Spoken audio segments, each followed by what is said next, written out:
Bom dia, gente. Bom dia para os colegas aqui do Rio, bom dia para os colegas do resto do Brasil. Como o Beauclerc disse, a gente pede desculpas aí pelos problemas ocorridos aí nos 2 primeiros dias, mas também aproveitamos para lembrar que a íntegra de todas as aulas, ela fica disponível no site do IMPA. Não sei se já está disponível, mas vai estar disponível no futuro. Então, aqueles que desejarem podem revisitar essas aulas que tiveram problemas de transmissão, né, para complementar aí a experiência. A gente, nesse curso, né, eu falei um pouco sobre isso na primeira aula, o título desse livro da coleção do professor de matemática é Temas e Problemas, o que coloca esse curso, né, muito voltado para a matemática como instrumento de resolução de problemas, que certamente não é o único uso da matemática, não é a única função que a matemática desempenha nas nossas vidas, mas certamente é um aspecto da matemática muito importante para cativar alunos, tá? Mostrar a relevância do que se ensina na escola para resolver problemas que vêm de diversas áreas do conhecimento. Na verdade, a forma como é organizado, principalmente o currículo da primeira série do ensino médio, tá, no estudo das funções, está muito voltada a esse tipo de necessidade. Ou seja, a gente, na primeira série do ensino médio, fala sobre funções em geral, mas fala sobre determinadas classes de funções em particular. Funções lineares, funções afins, funções quadráticas, funções exponenciais, funções logarítmicas. E sempre, especialmente com a ênfase que a gente tem no ensino nos últimos anos, tá? Se procura, quase todo o livro-texto, procura contextualizar o uso dessas funções, apresentando situações em que essas funções são empregadas. Nós, no entanto, somos bastante críticos da forma como muitas vezes se faz essa contextualização. Muitas vezes essa contextualização é feita em situações que são falsas, ou seja, se dá uma situação em que o uso, tá, de um determinado modelo matemático errado. E, às vezes, você tem uma contextualização em que o modelo matemático é correto, mas vem sem qualquer tipo de explicação para o aluno sobre a razão pela qual aquele modelo é adequado.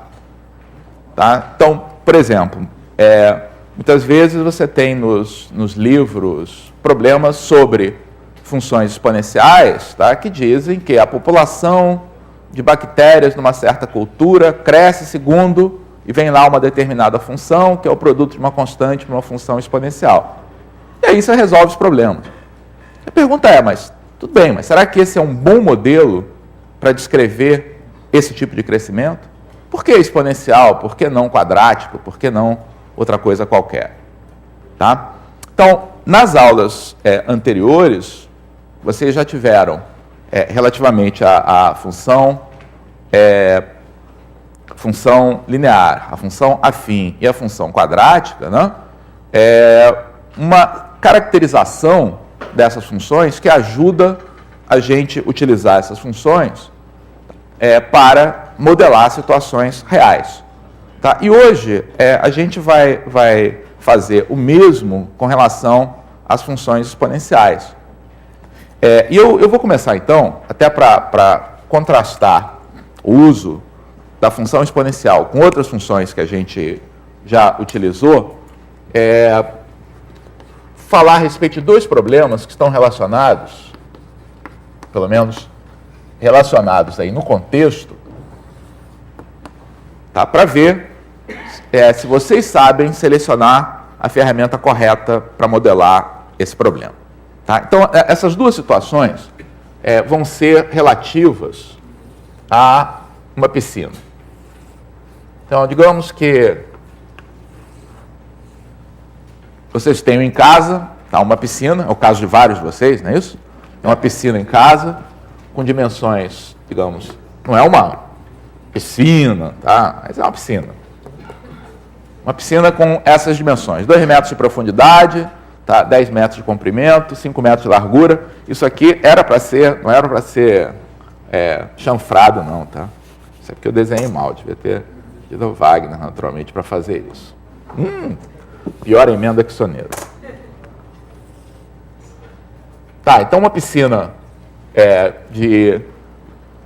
com formato de um bloco retangular, tá, com dimensões 10 por 5 por 2. Tá? Então, se você fizer o cálculo do volume, esse volume vai ser igual a 100 metros cúbicos.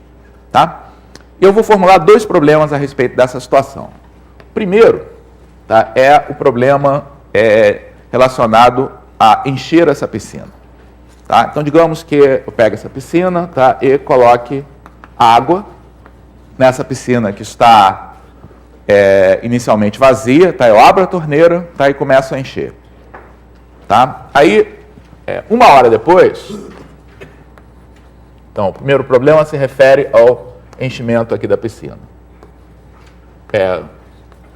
Em 1 hora, tá, digamos que eu observe, tá, e vejo que o nível da água chegou a 50 centímetros. Tá? E a pergunta é: quanto tempo para encher completamente? Ok? Segunda situação ocorre depois que você encheu a piscina. Tá? Então a piscina foi lá, você colocou água, tá? Agora ela está cheia até a borda aqui, cheia d'água. Aí naturalmente você vai querer colocar um produto, né, para desinfetar a água, se livrar dos germes. Tá? Então normalmente você coloca cloro. Tá? Então, com a piscina cheia, eu vou colocar 1 quilo de cloro.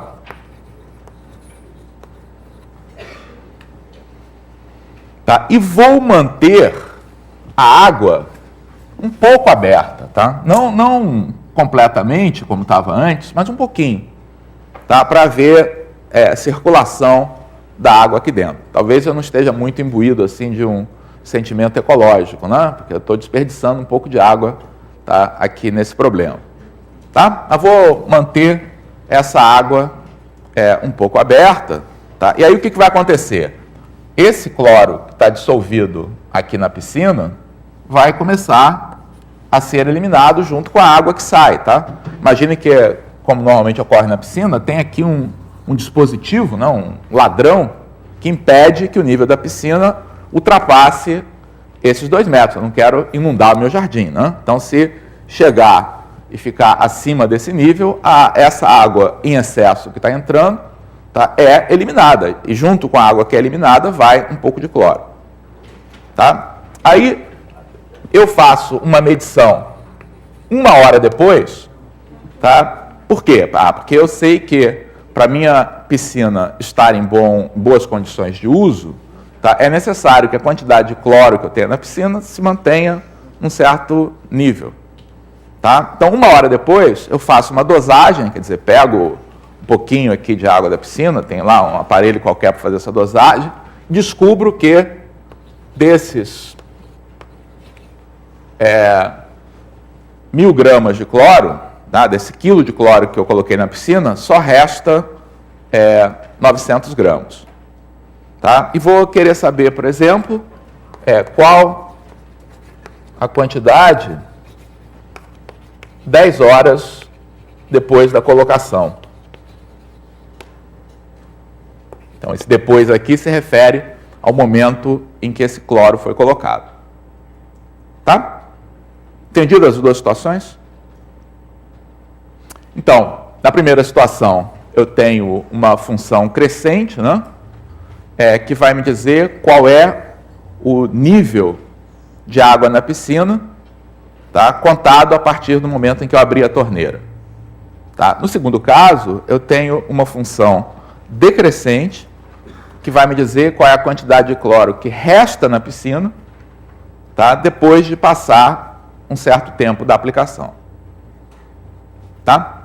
E a pergunta é, para cada uma dessas duas situações, tá? Qual é o tipo de função dessas que a gente aprende, ensina para os alunos na primeira série do ensino médio, que é adequada para modelar cada uma delas? Primeira situação, o que vocês me dizem?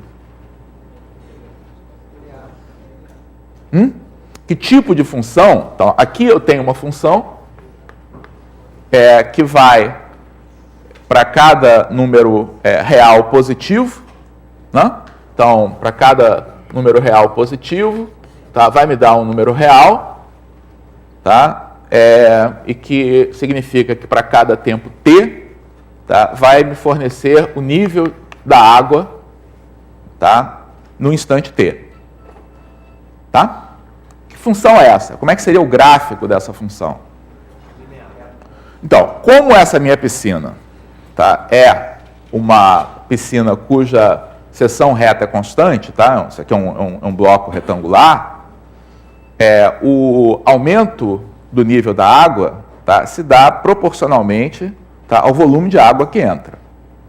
Tá? Eu estou supondo que essa torneira ficou aberta, tá, e mantém uma vazão constante, quer dizer, está colocando água aqui na piscina sempre a mesma taxa.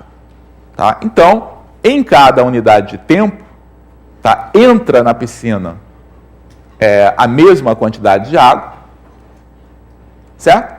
E, portanto, a cada unidade de tempo, o nível de água na piscina sofre um acréscimo constante. Tá? Essa é uma característica fundamental das funções afins.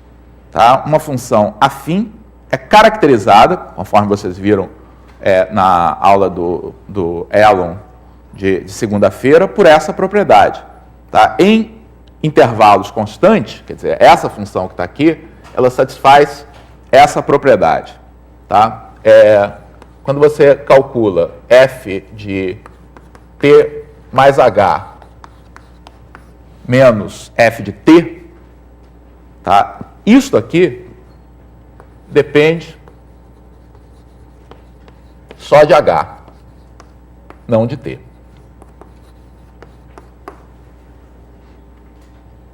Tá?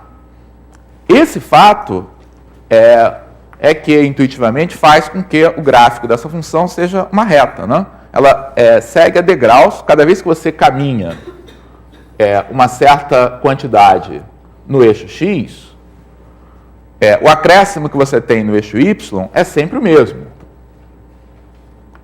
Isso faz com que esses pontos estejam todos alinhados. Tá? Isso vale qualquer que seja esse intervalo. Essa é uma das maneiras possíveis da gente demonstrar que funções desse tipo, tá, tem por gráfico uma reta. Claro? Então, esse aqui é um fenômeno simples aqui da gente estudar. Tá? Essa função é uma função afim e mais do que isso. Né? Se você contar o tempo a partir do momento que você começou o enchimento, é uma função linear, né? Porque é uma função afim tal que f de 0 é igual a 0. Ok? Então, não teríamos a menor dificuldade de modelar essa situação e, portanto, a resposta para essa pergunta que foi formulada é tranquila. Né? Vale regra de 3 aqui. Tá? Você pode resolver esse problema usando regra de 3, porque você tem uma função afim, que nesse caso é uma proporcionalidade. Tá? Então, se para encher 50 centímetros, elevar o nível em 50 centímetros, precisou de 1 hora, para chegar aos 2 metros vai precisar de 4 horas. Tá? Então, essa é uma situação, tá, que é muito familiar e nós estamos bastante acostumados, tá, a usar essa ferramenta, tá, uma função afim, para modelar esse tipo de situação. Tá? Vamos olhar agora o outro problema. Então, no outro problema, tá, eu tenho 1 kg de cloro. Então, se eu olhar para o que está acontecendo, e tenho aqui um tempo medido em horas, tá? No tempo, então, o que eu tenho nessa situação eu estou dizendo o que acontece em t igual a 0, tá? Então, em t igual a 0, eu estou dizendo que eu coloquei 1000 gramas de cloro. Em t igual a 1, eu estou dizendo que, de alguma forma, eu consegui medir, tá? E tenho 900 gramas de cloro. Tá? E a pergunta o que vai acontecer no resto do tempo? Tá? E, na verdade, nesse tempo intermediário também. Tá? Eu quero modelar como é que deve ter se dado, tá, essa diminuição, tá, do nível de cloro aqui na minha piscina. Ok? Então, a pergunta que eu faço para vocês tá correto, tá, eu usar o mesmo modelo anterior? No modelo anterior, tá, eu faria as coisas desse modo, né? Devia ser uma reta isso aqui. Minhas retas hoje estão terríveis. Tá? Se eu puder utilizar o mesmo modelo anterior, é isso que vai acontecer, né? A resposta para o meu problema é que 10 horas depois, tá, todo o cloro, tá, terá desaparecido, porque a minha lógica terá sido a seguinte: se nesse intervalo de tempo de 1 hora, tá, foi eliminada uma quantidade de cloro correspondente a 100 gramas, tá, o mesmo vai ocorrer nos outros intervalos de tempo, tá, e no final, então, portanto, eu não vou ter nada. Tá? A gente tá tão habituado, tá, a pensar com regra de 3, quer dizer, pensar com proporcionalidade como sendo o único modelo que a gente estuda realmente como um instrumento de modelagem na escola, porque, volto a dizer, na maior parte das situações, quando você olha para um problema que tem uma função exponencial, o modelo já vem pronto. Tá? Raramente você pergunta ao aluno se aquele modelo é adequado ou não. Então, o que a gente, de fato, acaba na escola pedindo para o aluno modelar são as situações em que recaem em proporcionalidade ou, no máximo, uma função afim. Então, se vocês derem esse problema para os seus alunos aqui, tá, sem colocar o contexto, tá, certamente a maior parte das pessoas vai dar essa solução aqui. Tá? Pensar, olha, se na primeira hora foram eliminados 100 gramas de cloro, o mesmo vai acontecer nas horas subsequentes. Tá? Eu pergunto, esse modelo é um modelo adequado para descrever essa situação? Como é que é? A quantidade de cloro que vai não é constante. Pois será que a quantidade de cloro, tá, que vai estar sendo eliminada, tá, a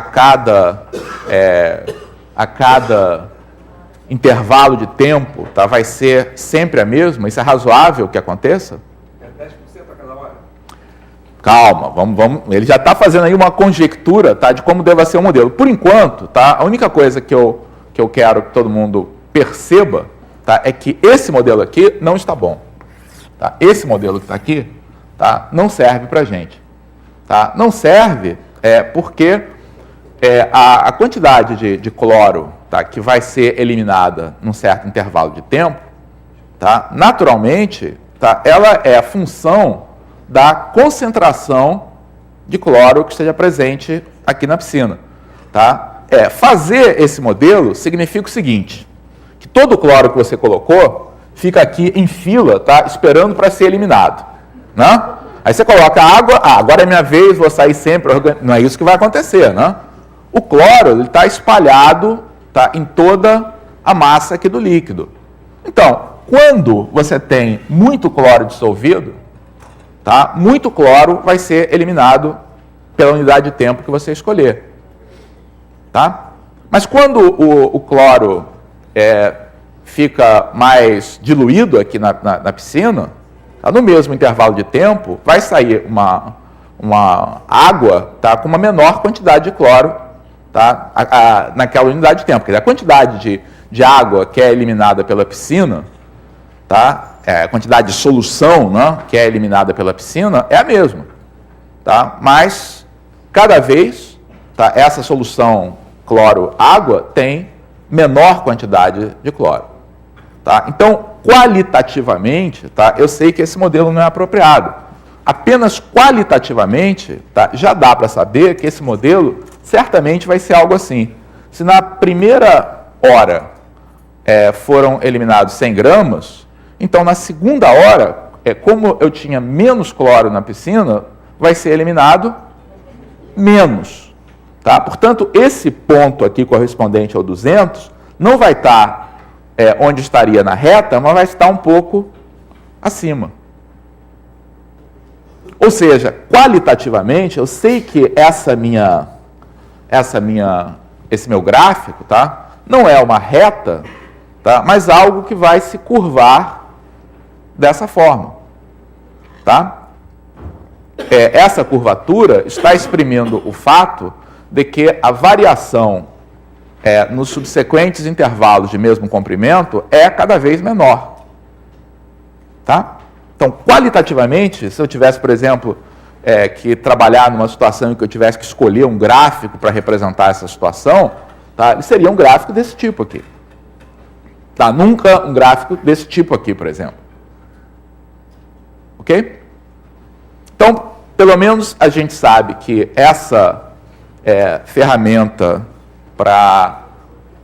que resolveu muito bem o primeiro problema, né, que é uma função afim, tá, não se aplica, tá, para resolver o segundo problema.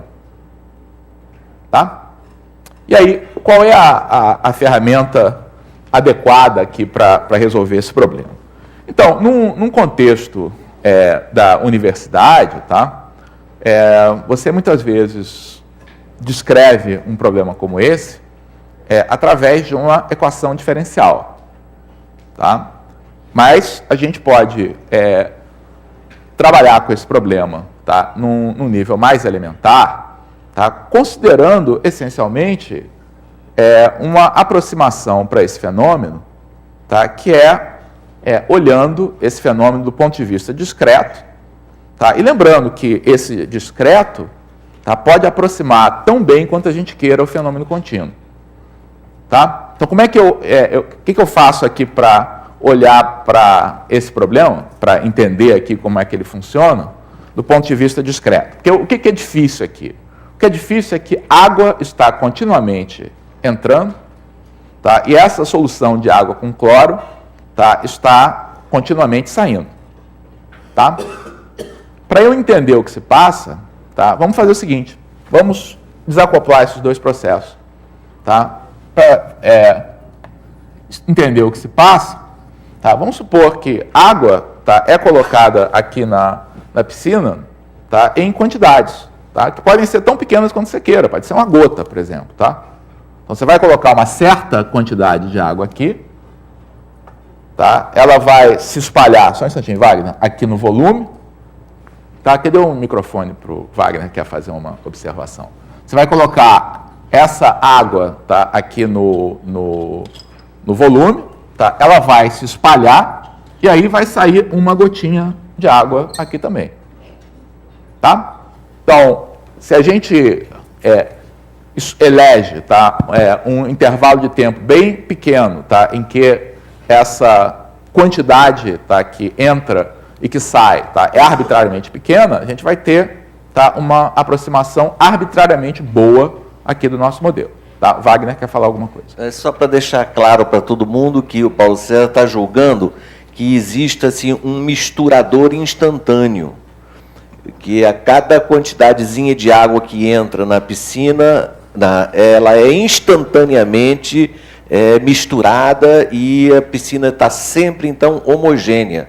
O que não é uma coisa muito real, porque quando isso é feito na prática mesmo, a água nova meio que empurra a água antiga em direção ao ladrão. Mas para essa modelagem, então, estamos julgando que há um misturador instantâneo funcionando sempre. Pense que a água na piscina está em movimento, por exemplo, para ajudar esse movimento. É claro também, tá, como o Wagner disse, tá, é que quando a gente aplica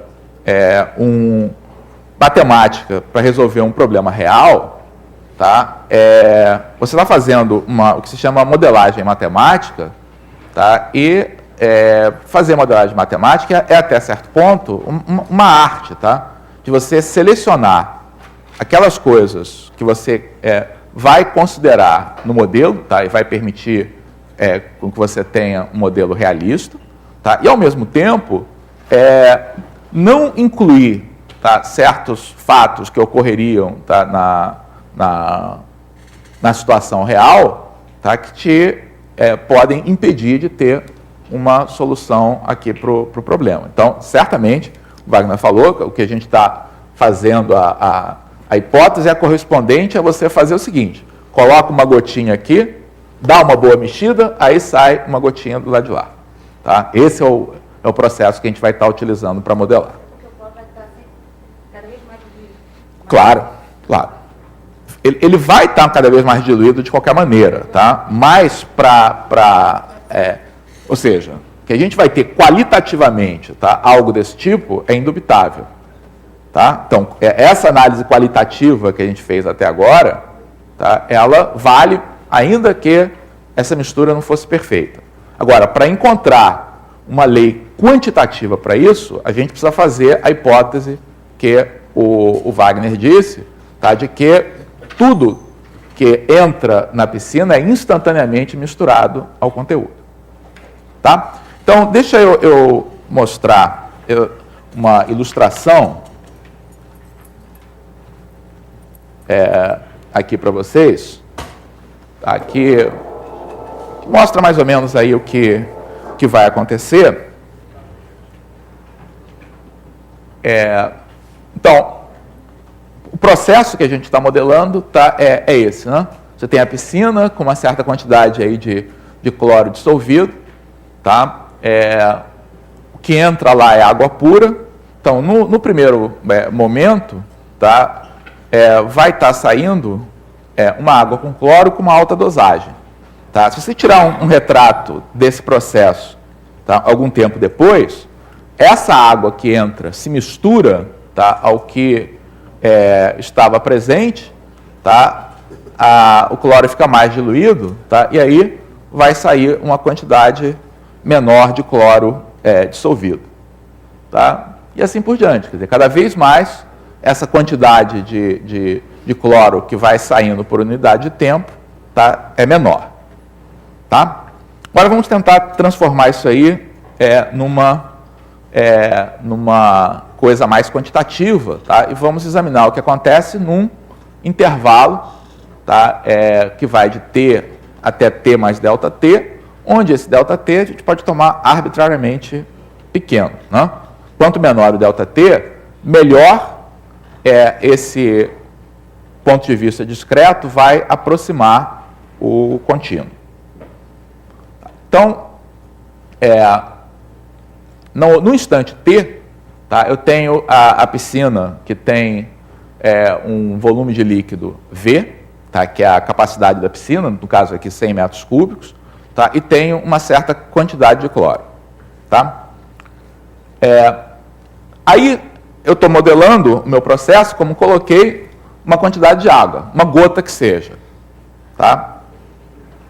Então, a quantidade que eu vou ter, tá, de volume total, tá, na piscina agora, tá, é um pouco maior do que o V inicial. É V mais uma parcela, tá, que é o produto da vazão, quer dizer, da quantidade de água que entra por unidade de tempo, vezes o intervalo de tempo que eu estou considerando. A quantidade de cloro permaneceu a mesma, não mudou nada. Tá? Aí, a água que foi colocada se mistura ao líquido da piscina, tá? E notem que nessa mistura essas duas quantidades permanecem as mesmas, tá? Eu tenho o mesmo volume, tá? Tem a mesma quantidade de cloro, tá? Só que agora ela está dissolvida num volume maior, tá? Então, o que vai acontecer com a quantidade de cloro depois que é retirada a mesma quantidade? Então, depois que eu retiro a gota correspondente ao mesmo volume que entrou, eu volto a ter um volume V, tá? V grande, tá? E o meu problema é calcular qual vai ser a quantidade de cloro no tempo T mais ΔT, tá? E para calcular, tá, aquela quantidade, tá, em T mais ΔT, tá, o que eu vou utilizar? Eu vou utilizar o fato de que, como eu estou retirando, tá, uma certa quantidade de um líquido, no qual o cloro está disperso de modo homogêneo, tá, a quantidade total de cloro que eu vou ter na piscina depois de retirar essa quantidade, tá, vai ser proporcional à que eu tinha antes, tá, na razão dos volumes dos líquidos. Ou seja, eu tenho essa igualdade. Tá? Então, a quantidade de cloro no instante T vai estar para o volume de líquido que eu tenho naquele instante, tá, como a quantidade de cloro no instante T mais ΔT vai estar para o novo volume de líquido, certo? Notem que para isso é essencial que o líquido tenha sido misturado, como o Wagner falou. Tá? Então, notem que o interessante, tá, é que, para construir esse modelo, a gente volta a usar a proporcionalidade. Tá? Então, a lei básica aí é uma lei de proporcionalidade, mas proporcionalidade, tá, não na quantidade absoluta. Tá? Proporcionalidade em relação à variação. Então, resolvendo aquela proporcionalidade, a gente chega a essa expressão. Quer dizer, a concentração em T mais ΔT, tá, é igual não é a concentração, a quantidade de cloro, tá, em T mais ΔT, tá, é igual à quantidade, tá, que eu tinha no instante T, tá, multiplicada, tá, por um número que é aquela razão, V sobre V mais o volume de água que foi acrescentado. Como aquele V vezes ΔT é constante, tá, eu chego ao fato fundamental que me ajuda a descrever essa situação e a resolver o problema que a gente colocou. Porque toda vez que eu considero uma sequência de intervalos de mesma duração, não é verdade, tá, que o decréscimo, tá, seja constante. Isto é, ele não diminui pela mesma quantidade. Mas é verdade que o decréscimo relativo, tá, ou percentual, esse seja constante.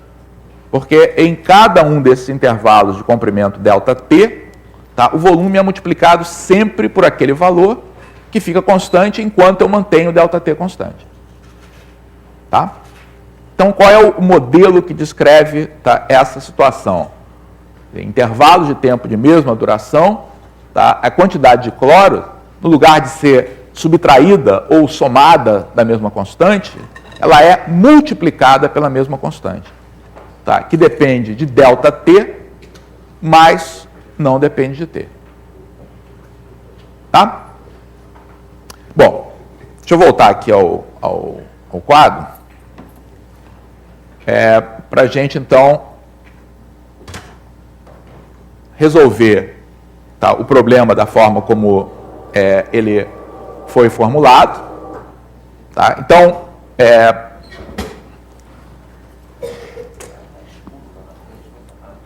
o que está acontecendo aqui nesse nosso modelo? Tá? Aquele modelo inicial, tá, que a gente pensava que em cada um desses intervalos ia decrescer 100 gramas, não está correto. Em lugar disso, tá, o que está correto é que em intervalos de mesma duração, tá, o produto da quantidade, o valor que eu vou ter ao final do intervalo, vai ser o que eu tinha no início, multiplicado, tá, pela mesma constante. Se eu olhar aqui uma linha do tempo,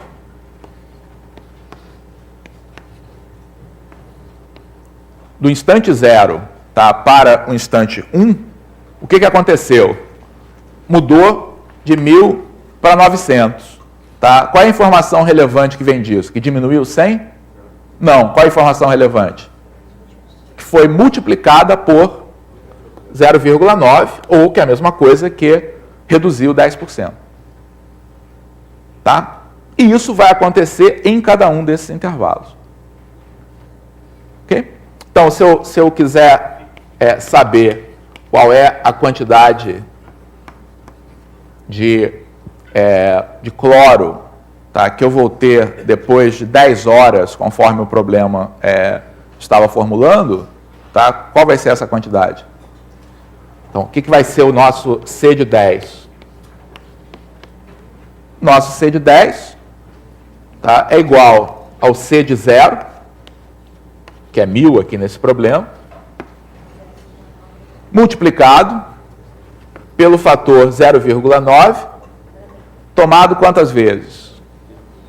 Uma vez para cada um desses intervalos, são 10 intervalos. Tá? Então, o que eu vou ter vai ser 1.000, tá, vezes 0,9 elevado a 10, aí no livro tem esse valor. Alguém tem? Algum de vocês me empresta aí o livro, por favor? 0,349 é esse número, então vai ser 349 gramas de cloro que a gente vai ter no final. Ok?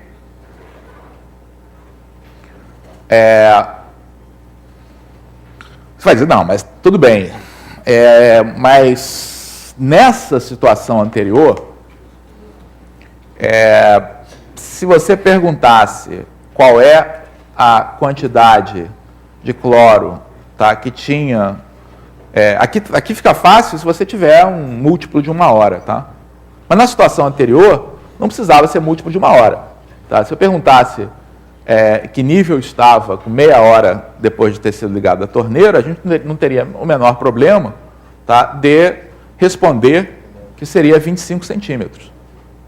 Tá? E se eu perguntar a vocês aqui, qual é a quantidade,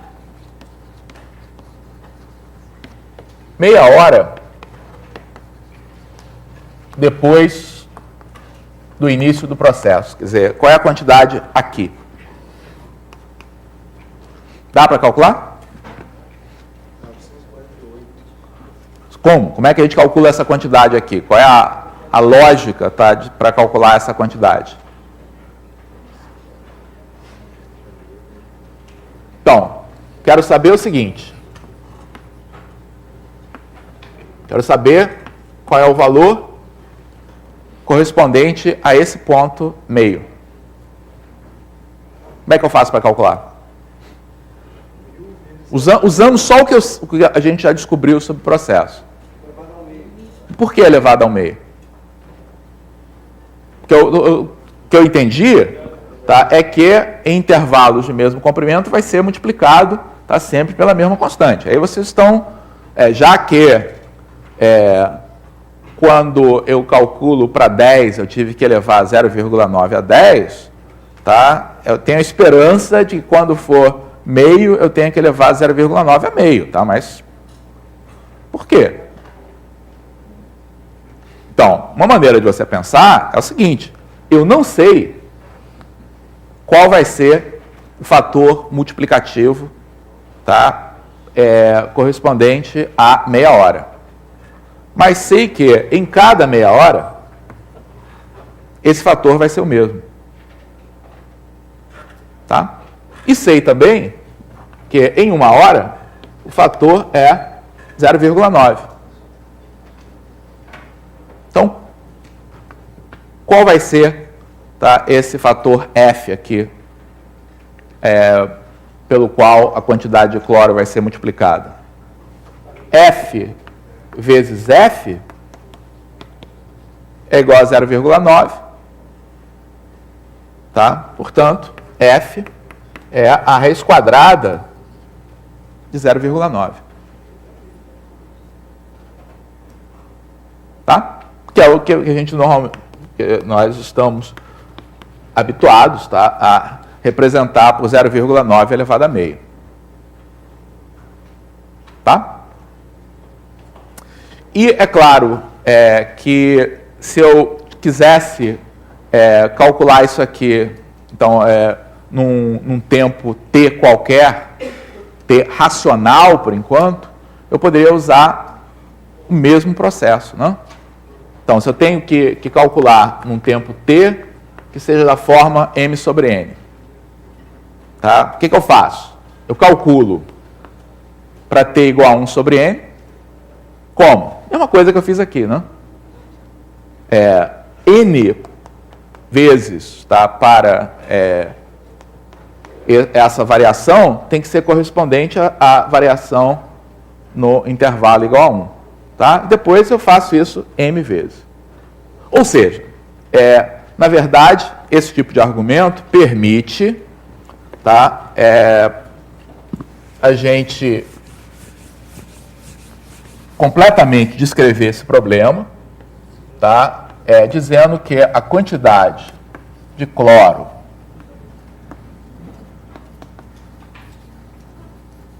no instante t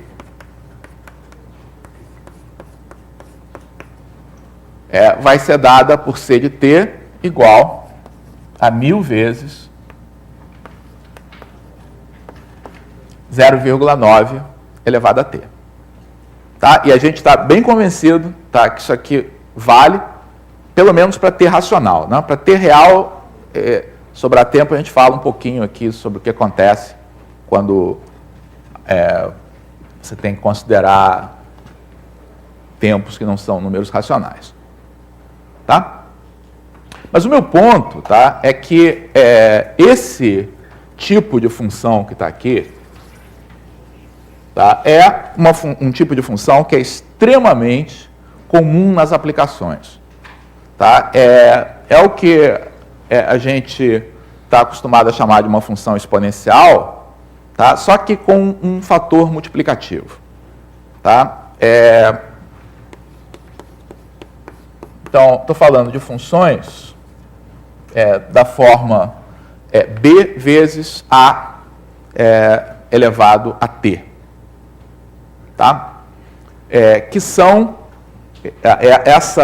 há um paralelo, tá, bastante apropriado, tá, entre esse tipo de função, tá, são funções que a gente tem chamado nos nossos livros de funções do tipo exponencial, simplesmente porque não há um nome consagrado para isso. Nós não queríamos chamar de função exponencial, porque é uma função exponencial, tá? O nome é consagrado para esse tipo de função.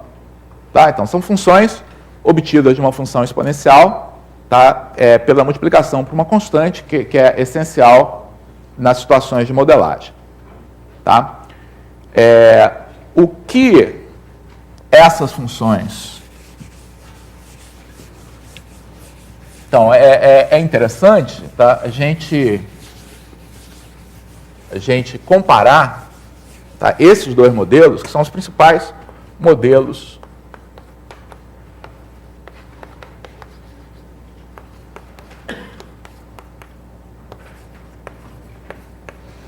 tá, essas duas funções, tá, f de t igual a t mais b, tá, e f de t igual a b vezes a elevado a t, são os principais modelos matemáticos, tá, utilizados para representar situações de variação no ensino médio.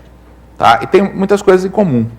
Tá? Por exemplo, o significado, tá, do B é o mesmo em ambos os casos. Qual é o significado do B? Constante? Como assim constante? principal significado do B é o valor da função para t igual a zero. Tá? Representa um valor inicial. Tá? De onde é que a gente começa essa função? No início da contagem de tempo. Né? Muitas vezes a gente usa essas funções para representar funções do tempo. Exatamente. Então, por ser o ponto correspondente ao f de zero, tá? É o valor, tá? Da ordenada do ponto de interseção do gráfico com o eixo y. Agora, aqui, se você tiver uma função desse tipo, quanto é que é o f de zero dela? É b também. Então, o significado do b é o mesmo, tá? É o valor inicial do processo, quer dizer, é o valor que a função tem, tá? No instante inicial. Ok? E qual é o significado do A? Qual é o significado do A? O que vocês ensinam para os seus alunos sobre o que é o A de uma função afim?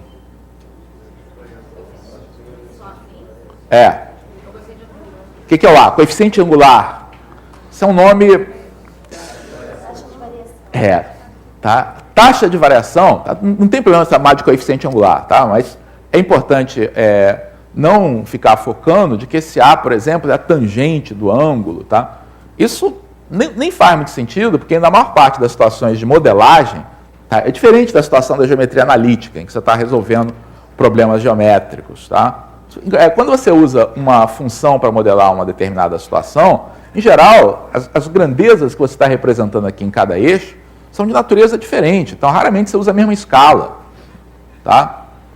Então, o que esse A representa está relacionado a essa quantidade. Quer dizer, se você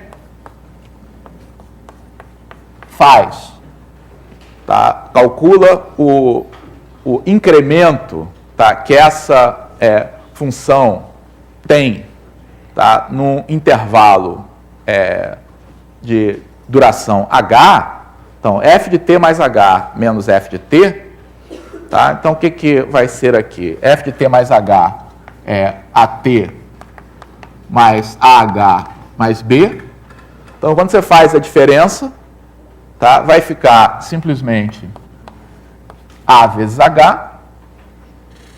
Tá? Então, o que isso aqui está dizendo? Está dizendo que se você eleger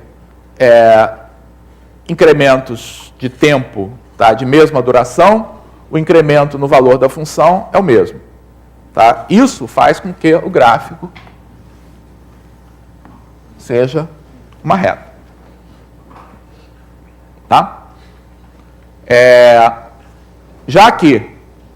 e aí, se você quiser, né, você pode dividir dos dois lados por h, tá? E encontrar uma interpretação aqui para o A, tá? Que é extremamente útil. Né? O A é a razão entre a variação no valor da função e a variação do seu argumento. Ou ainda, se você faz o h igual a 1, tá? É a diferença entre os valores da função. Então, você tem um gráfico de uma função afim, você quer descobrir, tá, o que é o A, tá, a inclinação, tá, o coeficiente angular, é isso. Tá? Se você andar 1 aqui para a direita, tá, esse valor é o A. Tá? Então, o A é quanto você sobe ou desce, dependendo aí do sinal, quando varia uma unidade. Tá? Para esse tipo de função aqui, tá? Qual é a interpretação, tá, aqui do A? Esse A, tá, não está relacionado, tá, a diferença f de t mais h menos f de t. Tá? A propriedade característica desse tipo de função está relacionado ao quociente, tá, f de t mais h por f de t. Tá? Então, quando você calcula esse coeficiente, né, o que vai ser isso? B, A elevado a T mais H, dividido por B vezes A elevado a T, tá? E o resultado é A elevado a H. Tá?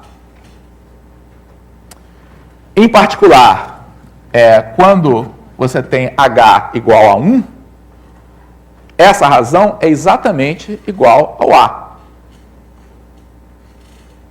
Tá? Então, conforme a gente tinha visto, tá?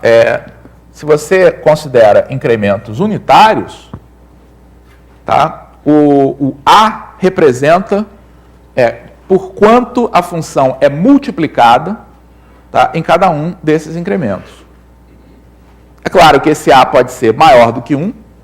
Tá? Se esse A for maior do que 1, você vai ter uma função em que esse valor, tá, que normalmente a gente sempre considera funções em que o B é positivo, tá, ele vai ser multiplicado por um número maior do que 1, a função vai ser crescente. Mas ela é crescente do seguinte modo, tá? Suponhamos que eu tenha esse ponto aqui correspondente a 1. Então, o que é constante aqui? É essa diferença? Não, é a razão. Tá? É o crescimento percentual. Tá? Note que isso pode ser observado do seguinte modo. Tá? O que você chama de crescimento percentual da função? O crescimento percentual é a diferença dos valores, tá, dividido, tá, pelo valor no instante inicial. Quando você faz essa conta, né, isso aqui vai ser f de t mais h dividido por f de t menos 1. Tá? Portanto, esse crescimento percentual também é constante quando o h é mantido fixado. Tá? Mas então, se o crescimento percentual é constante, a variação que eu vou ter aqui de 1 para 2 vai ser de acordo com a reta aqui? Não, porque de 1 para 2 vai aumentar a mesma quantidade percentual. Mas um aumento percentual igual daqui para cá implica num aumento absoluto maior, porque a base é maior. Então, esse ponto vai estar acima. Tá? Então, quando a gente fala, tá, por exemplo, que o gráfico aqui da função exponencial tem essa cara, tá? A gente tem algo mais a falar sobre o assunto do que simplesmente porque você marcou meia dúzia de pontos, tá, e viu que o jeitão era esse. Tá? O gráfico é assim porque isso está refletindo o fato de que a propriedade característica desse tipo de função é que a razão entre os valores é constante. Então, quanto mais ela cresce, mais rapidamente ela cresce. Tá? Então, qualitativamente, esse gráfico tem uma cara como essa. Tá? Então, a propriedade fundamental, tá, da função exponencial, e isso é o que nos ajuda a resolver problemas usando a função exponencial. Ao contrário do que acontece quando eu aplico a funções afins, tá, em que diferenças em tempos de mesma duração é sempre constante, isso me diz que eu tenho uma situação de uma função afim. Por exemplo, no problema da medição lá do número do sapato através do comprimento do pé. Tá? Você usa uma função afim nesse tipo de caso. Você vai usar uma função do tipo exponencial toda vez que a variação percentual em intervalos de mesma duração for a mesma. Ok? Então, vamos fazer um exercício aqui, tá? De tentar ver se a gente se convence, tá, que os exemplos de função exponencial que normalmente aparecem nos livros, tá, estão bem escolhidos. Quais são os casos, normalmente, que são usados para ilustrar função exponencial? Vocês estão dando aula de função exponencial. Que exemplo vocês dão para os alunos? crescimento populacional. Então a gente sempre coloca um problema de que tem uma colônia de bactérias, tá, que cresce de acordo com uma função que é f de t igual a 1000 vezes, sei lá, 2 elevado, tá, a t sobre 30, tá, ou algo parecido, onde t é medida em si. Todo mundo já fez problema desse tipo com os alunos, né? Aí resolve as continhas, faz as perguntas. Tá? Pergunto, um modelo desse tipo, tá? Um modelo do tipo b vezes a elevado a t, tá? É um modelo realmente razoável para descrever um crescimento populacional? Por exemplo, de bactérias que se desenvolvem aqui numa placa? Por quê? Especialmente para bactérias, né, que são indivíduos assim, unicelulares, né? Como é que cresce essa população? Cresce a população porque as bactérias que estão presentes lá, né, se dividem, né, e vão aumentando o número de indivíduos. Então, o que está acontecendo? Se eu tenho uma população que tem esse número de bactérias aqui, tá, e depois considero uma situação em que eu tenho o dobro do número de bactérias, o que vai acontecer? O número de bactérias que vão ser geradas aí no processo é razoável que durante um intervalo de tempo seja proporcional às bactérias que já existem lá. Se eu tenho o dobro do número de bactérias, devem ser criadas 2 vezes mais bactérias por unidade de tempo. Tá? Ou seja, o crescimento percentual deve ser constante em cada unidade de tempo. Ok? É claro que, como em qualquer modelo, isso vai funcionar durante algum tempo. Né? Quando as bactérias começarem a esgotar, por exemplo, a quantidade lá de alimento que você coloca lá nessa placa, isso vai começar a furar. Mas no início do processo, tá, um modelo como esse, tá, é razoável. Aí é só uma questão de escolher as constantes. Tá? Que, na verdade, assim como numa função afim, os valores de A e de B, tá, são definidos quando você conhece 2 pontos do gráfico, a mesma coisa se passa aqui. Então, uma vez que você tenha definido que o seu modelo é uma função do tipo exponencial, para achar qual é a função, o que você precisa ter? 2 pontos. Tá? Se você souber 2 pontos, você acha quais são os valores de B e de A. Por exemplo, se você souber quanto você tinha no instante inicial, você já tem o B. Tá? Mais um valor de T te permite calcular qual é o valor de A. É claro que nesse caso, qual é o A mesmo? Quem é o A aqui? 2 nada. Quem é o A aqui? Eu estou falando que essa função é uma função desse tipo. Para que valor de A? O A é igual a 2 elevado a 1 sobre 30 aqui. Tá? Esse é o fator correspondente ao quanto essa população é multiplicada por unidade de tempo considerada. Ok? Então, crescimento populacional, de fato, é razoável a gente supor que é modelado por uma função do tipo exponencial. Outro exemplo que aparece na escola. Juros compostos. Tá, esse, vamos deixar para a aula de matemática financeira, que vai se falar muito disso. Tá? O outro exemplo que o Wagner está lembrando é o exemplo que aparece nas aulas de química, né? Decaimento radioativo. Tá? Então, você tem normalmente uma lei, tá, de que a massa, tá, é a massa inicial, tá, multiplicada por E elevado a menos alfa t. Outros professores de química, tá, dizem que a lei, tá, é m0 vezes 1 meio, tá, de t sobre chamar de mi aqui. Tá, então você tem professores de química que ensinam assim, outros ensinam assim. Quais que estão certos? Qual é o tipo de função exponencial, tá, que descreve, tá, tá, esse modelo? O que está certo? Isso ou isso aqui? Resposta, ambos. Tá? Você sempre pode escolher, da mesma maneira como quando você trabalha com logaritmo, e por alguma razão, em logaritmo a gente está acostumado a ver isso. Tá? Você pode escolher qual é a base da função exponencial com a qual você vai trabalhar. Tá? A mesma coisa acontece. No logaritmo a gente está acostumado a escolher a base da função logarítmica. Tá? Para a função exponencial, mesma coisa. Tá?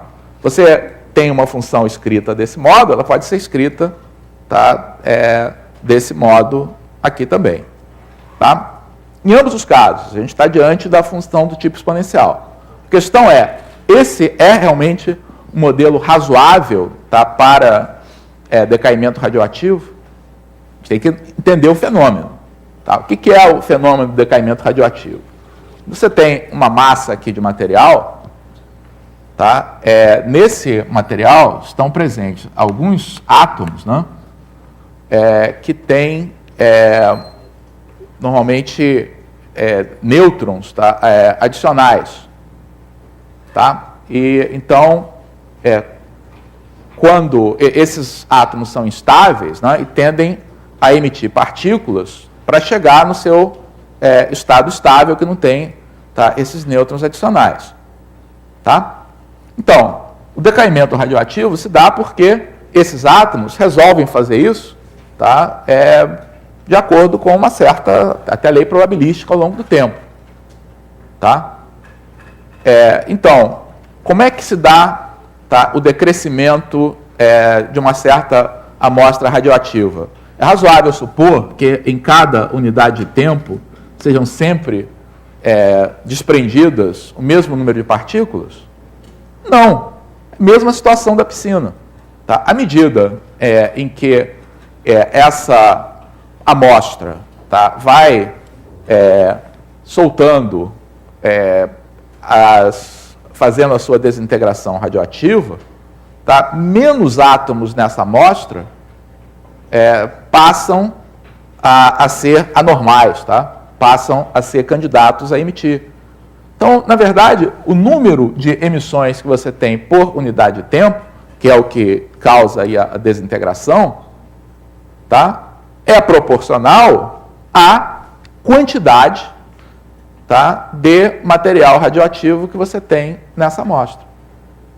Então, se a variação é proporcional à quantidade existente, pronto, estamos diante de uma função do tipo exponencial. Tá? O resto é só uma questão de achar as constantes. Tá? E aí, tanto faz, né? Você escrever dessa forma, tá, ou dessa forma, notem que qualquer uma dessas expressões, você tem duas constantes aqui para calcular. Tá? Então, qualquer que seja a forma que você resolva escrever essa função, é uma questão simplesmente de calcular essas duas constantes. Muitas vezes, a gente prefere, tá, na escola é mais interessante usar essa expressão, porque esse mi que aparece aqui tem um significado simples de entender. O que é esse mi que aparece aqui? O que acontece quando o tempo é igual a esse mi? Quando o tempo é igual a mi, tá, esse expoente fica igual a 1. Tá? Portanto, o m0 está sendo multiplicado por quanto? Meio. Tá? Então, o que é o mi? Qual é a interpretação desse mi? É o tempo necessário para que a quantidade presente se reduza à metade. Tá? Aí o nome que isso tem é meia-vida. Não é que... isso é até um nome, até certo ponto, traiçoeiro, né? Que dá a impressão de que a vida inteira, então, vai ser 2 vezes mi. Não é, tá? A vida inteira é infinita. Quer dizer, você tem uma amostra radioativa, ela vai emitir radioatividade o resto da vida, tá? Vai caindo esses níveis. Tá? Então, a meia-vida, na verdade, é o tempo para o qual, tá, a massa se reduz à metade. Tá? Um último comentário, vou atrasar um pouquinho, não vou atrasar não, que a gente começa. O último comentário é o seguinte, tá? Nos problemas de hoje à tarde, a gente vai trabalhar também com a função logaritmo.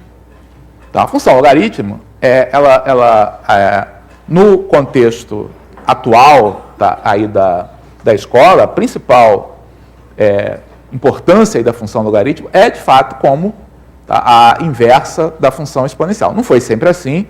Na verdade, o estudo dos logaritmos precedeu o estudo das funções exponenciais pela necessidade de cálculo, etc. Mas só um comentário de que a função logarítmica aparece naturalmente quando você tem que resolver um problema do seguinte tipo. Nós vimos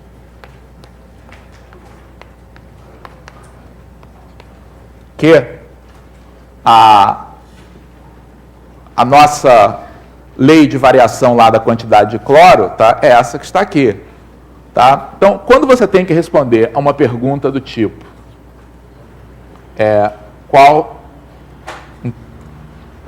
em quanto tempo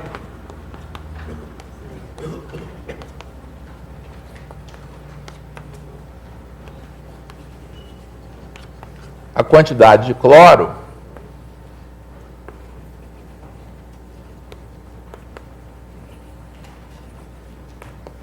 se reduz à metade. Ou seja, qual é a meia-vida do cloro na piscina? Então, quando você tem que resolver esse tipo de problema, você chega a essa equação, né? 500 igual a 1000 vezes 0,9 elevado a t,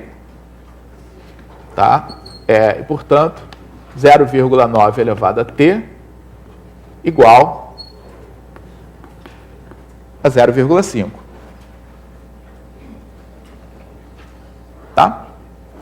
Então, o que está acontecendo aqui é que a função f de t igual a 0,9 elevado a t é uma função que tem essa cara, É a função do tipo da que a gente viu lá no início. O que você está querendo saber é qual é esse valor. Então, na verdade, você está querendo encontrar um valor correspondente à função inversa da função exponencial. E aqui, a resposta do problema é expressa como, por definição de logaritmo, o t é o log de 0,5 na base 0,9. Mas, obviamente, na calculadora de vocês não tem esse valor. Não tem esse valor. O que tem na calculadora? A calculadora normalmente tem log na base E. A gente não vai ter tempo aqui de explicar por que a base E é uma base importante. Tem log na base 10. Às vezes tem log na base 2 também. Algumas calculadoras têm isso. Então, a maneira mais simples aí de resolver essa equação é escolher qualquer uma das bases para as quais a gente possui ou tabelado ou na calculadora e converter essa equação numa equação envolvendo esses logaritmos. É claro que a gente podia chegar aqui e falar da fórmula de mudança de base, coisa e tal, mas no lugar de fazer isso, é mais natural você pegar essa equação e aplicar logaritmo aqui dos dois lados.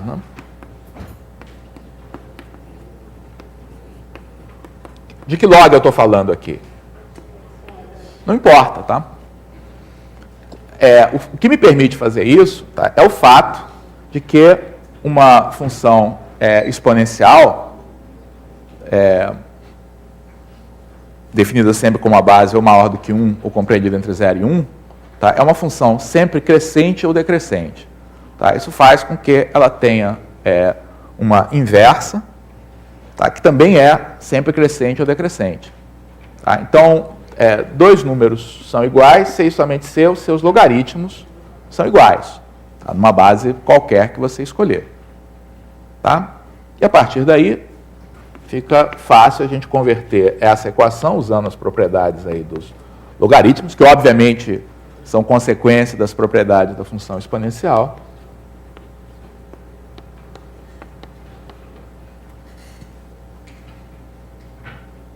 Tá? Daí sai que t é log de 0,9, contrário. Eu estou escrevendo isso aqui explicitamente, tá? Só para vocês observarem algo que normalmente passa desapercebido às pessoas. Qual é a base de logaritmo que eu devo usar aqui? Qual é a base que eu devo usar aqui? Qualquer. Isso significa, tá, que se você toma logaritmos de números em duas bases quaisquer, tá, a razão entre esses logaritmos é sempre a mesma. Portanto, uma coisa que às vezes as pessoas não percebem é que duas tabelas de logaritmos são sempre proporcionais. Tá? Então, quando você toma logaritmo na base E e logaritmo na base 10, tá, se você fizer lá coluna log na base 10, log na base E, essa coluna de números e essa aqui são proporcionais. Porque a razão entre dois desses números é sempre a mesma, independente aqui da base. Ok? Então, hoje à tarde, aí nos exercícios, a gente vai usar alguns desses fatos para resolver problemas. Recomeçamos na hora certa, apesar de termos terminado atrasados. Tá?